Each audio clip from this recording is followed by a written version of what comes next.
মধ্যখানে ক্যামেরা থাকবে আর কেউ থাকবে না।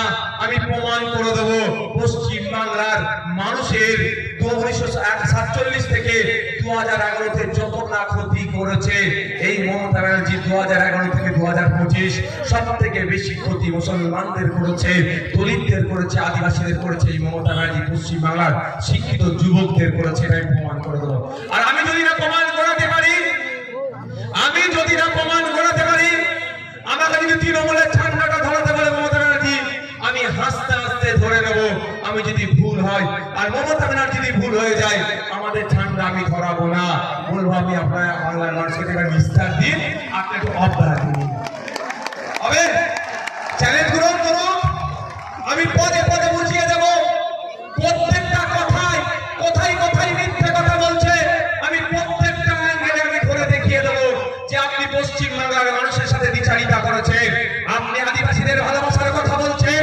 সংবিধান প্রদত্ত অধিকার 6 শিডিউল, যে 6 শিডিউল যদি বাস্তবায়ন হয় কোন আদিবাসীকে আর কোন স্কলারশিপের প্রয়োজন হবে না।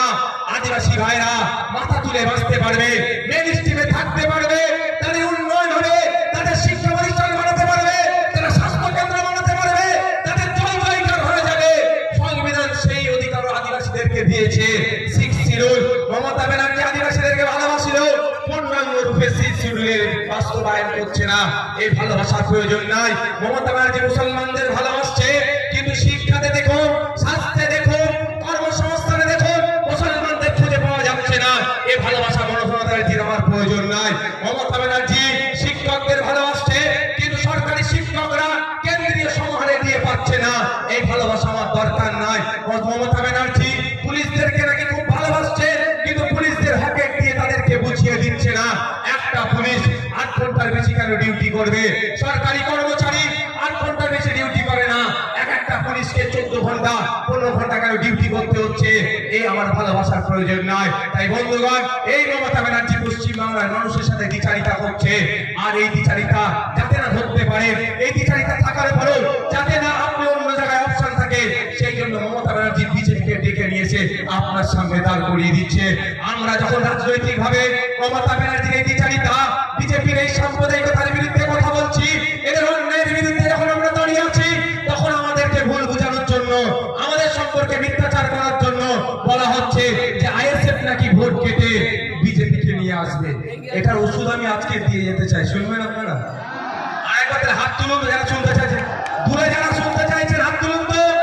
মমতা ব্যানার্জির ওষুধটা আমি দিতে চাই। কি ওষুধ? মমতা ব্যানার্জি দলের লোকেরা আমাদের ব্যাপারে মিথ্যাচার করে, কি বলে?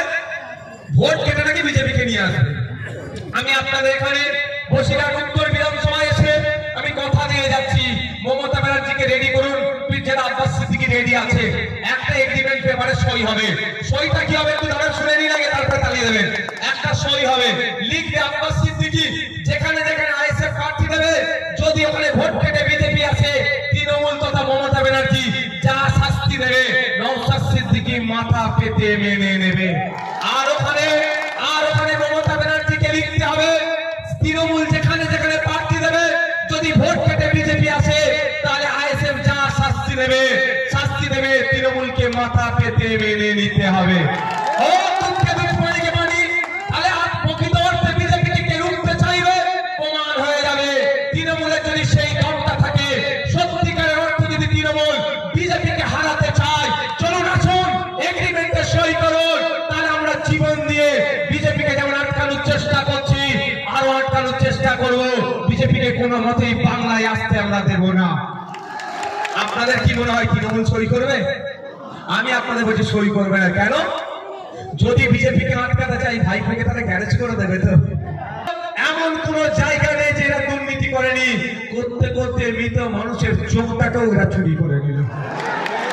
এই চোরেরা বাঁচার জন্য বিজেপিকে পশ্চিমবাংলায় আস্তে আস্তে জায়গা করে দিচ্ছে।